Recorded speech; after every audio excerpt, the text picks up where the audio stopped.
Question. Good morning from Thailand, Kim. Could you please give an outline about how karma works with regards to artificial intelligence? For example, if AI outcomes cause mass genocide, where does the karma lie? I'm sure there are lots of AI-related events that generate karma. How does that work? In addition, there are many cases of judges and jurors finding innocent people guilty and vice versa in the justice system. Do the judges and jurors take on bad karma for wrong decisions?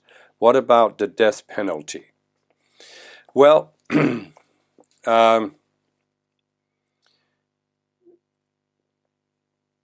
not quite sure what AI outcomes would cause mass genocide, but AI can't do anything, right? A computer, at least at this point, can't decide to push a button that kills people. So some people have to take whatever AI comes up with and implement it.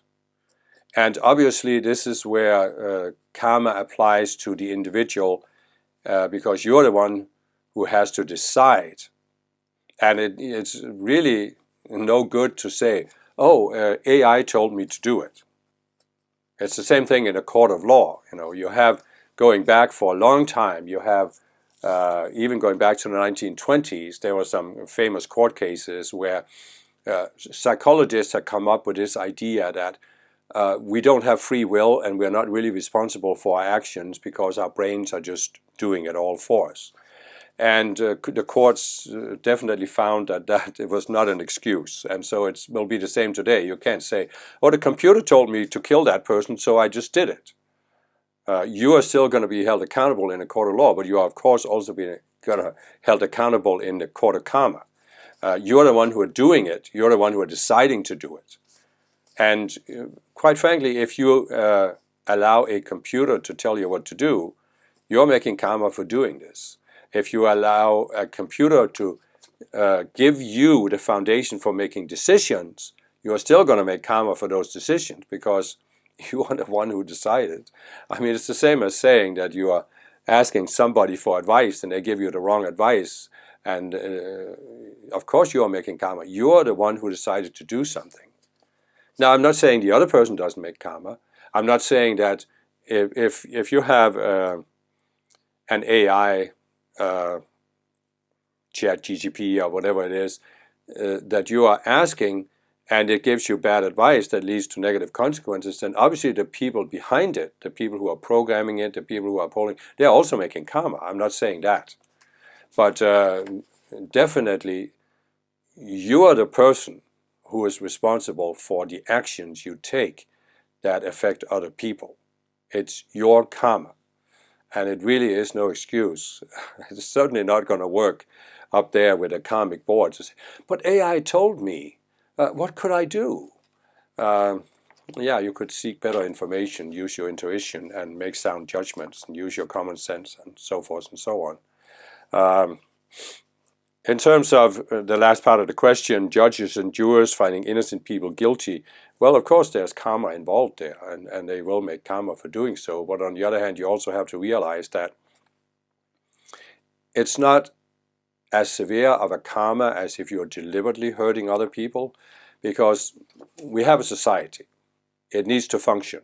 It needs to limit crime, so it needs to have a justice system. And if it involves judges and jurors, I mean, some people just have to make a decision in these often very difficult cases where it isn't clear-cut who is guilty. And so even if they make the wrong decision, it's not as severe as if they deliberately harmed another person.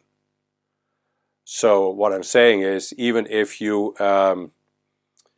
if a jury finds an innocent person guilty of murder and the person receives the death penalty, yes, there's a karma for that, but it's not as severe as if the jury had killed the person. Because somebody had to make that decision. They made the best possible decision they could make based on the evidence presented to them. And what else can you do there? I mean, society has to function somehow. So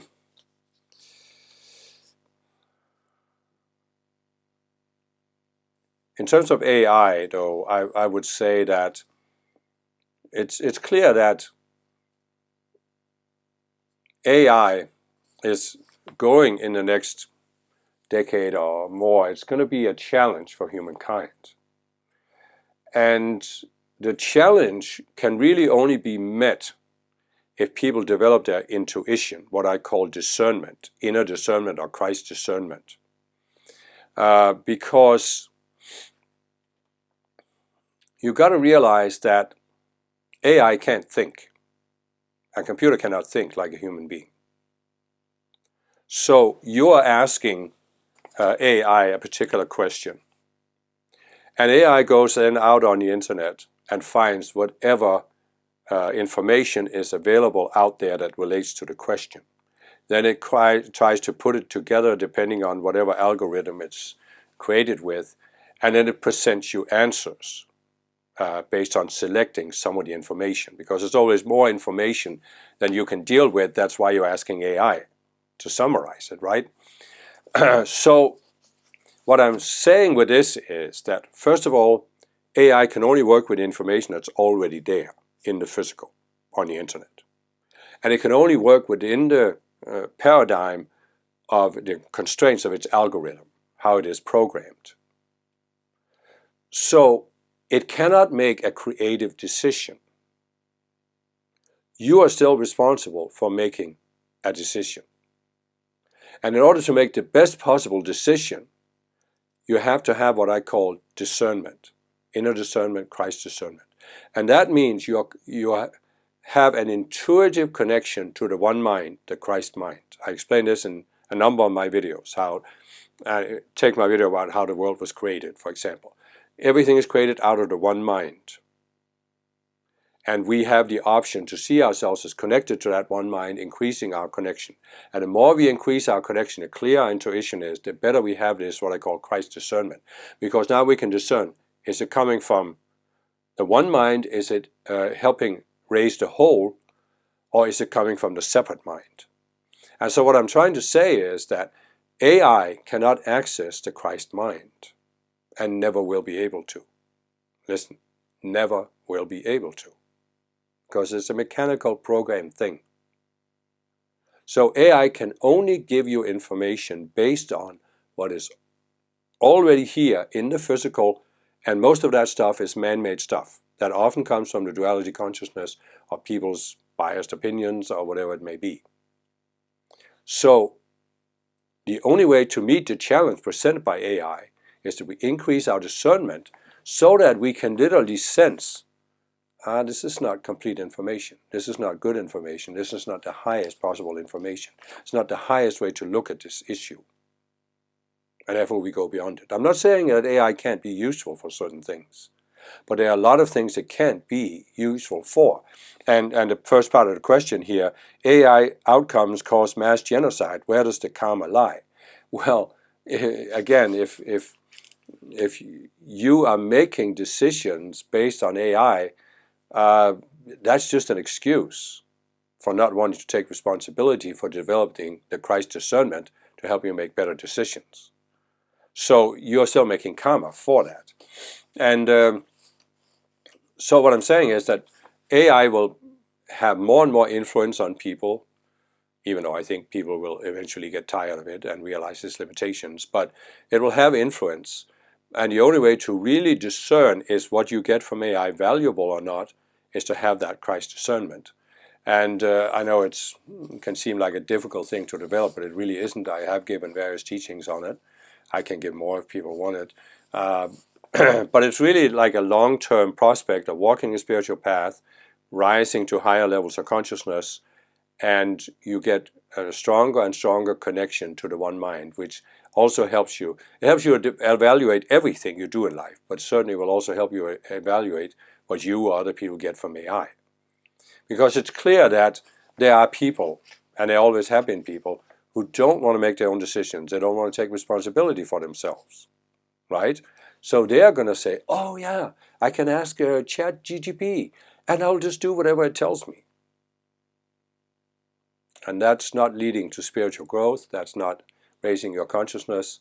And obviously, in many cases, it could very well cause you to make karma. So for spiritual people, I think that AI has very limited use. I'm not saying it can't be used to summarize information, but it's certainly not a foundation for making decisions, because as spiritual people, we need to make our own decisions and see the consequences. That's how we grow.